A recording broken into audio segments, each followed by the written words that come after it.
Global finance operates at a massive digital scale today, yet it relies on infrastructure engineered before the modern internet.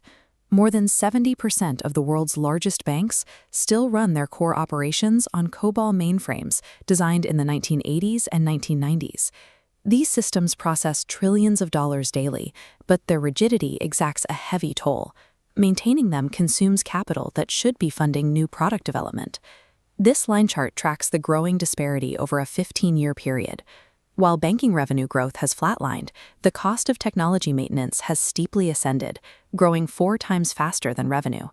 This creates the high cost of low cost. Years of applying quick patches to outdated systems have generated a mountain of technical debt. Now, the emergence of highly programmable tokenized assets and agentic AI is exposing the absolute limits of these legacy cores. To survive, financial institutions have to adopt a modular, API-first architecture. They must decouple their operational capacity from human headcount. Clinging to inflexible monolithic architecture guarantees that a dynamic bank will devolve into a bloated, overtaxed data storage utility.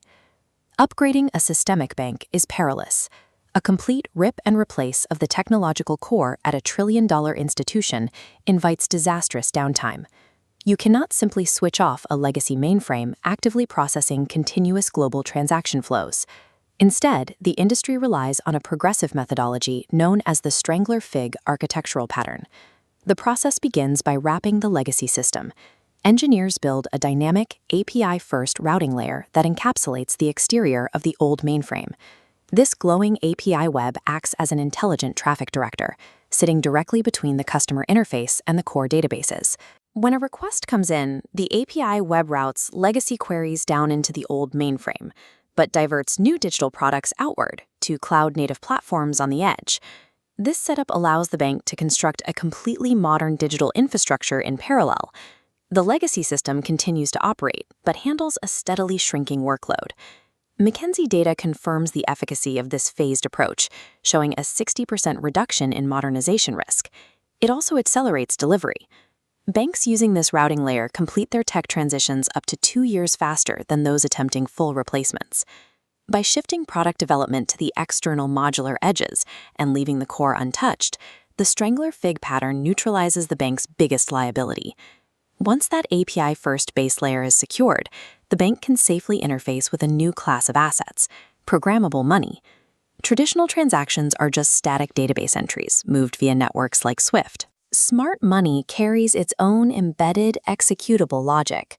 This matrix compares the 3 primary architectures of emerging digital currency: privately issued stablecoins, central bank digital currencies, and tokenized deposits on a distributed ledger. Tokenized deposits act as the critical bridge. They allow commercial banks to leverage blockchain efficiency for programmable trade finance and 24/7 cross-border transfers, while maintaining regulatory safeguards and deposit control. The pressure to integrate these assets is acute. Forecasts show up to $13 trillion in cross-border transaction value migrating to alternative payment methods by 2030. For traditional institutions, that shift puts $13 billion in cross-border fee revenue immediately at risk. Managing the smart contracts behind these flows requires moving past monolithic blockchains and into the modular blockchain era. This diagram breaks down a modular blockchain. Instead of a single solid block processing everything, the computational load splits into 3 distinct layers: execution, consensus, and data availability. Separating these functions enables gasless transactions and account abstraction, standardized under ERC 4337.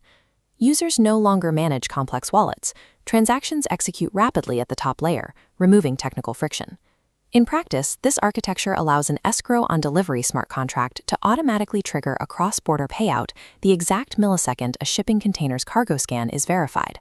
Without a modular ledger layer capable of reading this logic, a bank loses its ability to participate in the automated movement of global value. At the very top of the modernized tech stack sits the intelligence layer, where autonomous software takes over workflow execution.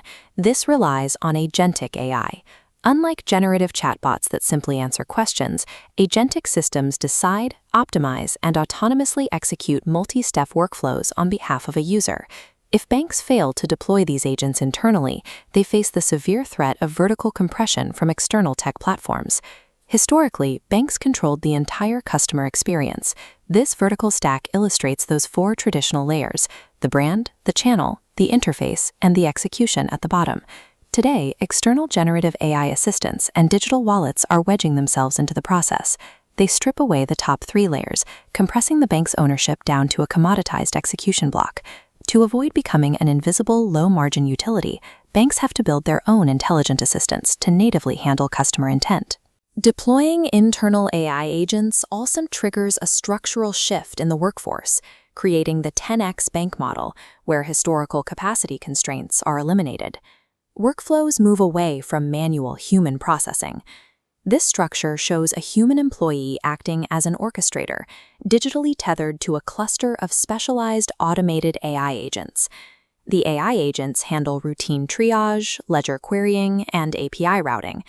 The human worker focuses strictly on complex judgment, stepping in only when an exception requires approval. Operating at this scale requires AgentOps, a cross-functional governance control tower built to audit, monitor, and establish authority limits for tens of thousands of autonomous agents. Mastering this intelligence layer changes the economics of the institution. Human headcount transforms from a linear operational expense into an exponential catalyst for enterprise scale. Building an unconstrained bank requires stacking these three specific architectural shifts in sequence. This unifies the 2026 stack: AgentOps at the top, API Strangler Fig middle, and modular blockchain base. Transactions bypass mainframes entirely, originating autonomously up top, routing instantly through the API, and settling permanently into the ledger below. This architecture uncouples a bank's revenue growth from its physical headcount and infrastructure limits. Institutions that delay core modernization face a permanent cost-to-serve disadvantage against agile, AI-native competitors. Industry laggards will be crushed under the dual weight of regulatory compliance and legacy software maintenance. Leaders will embrace modular agility. Sustained market leadership stays with institutions that convert technical debt into digital capital, reaching a truly unconstrained future.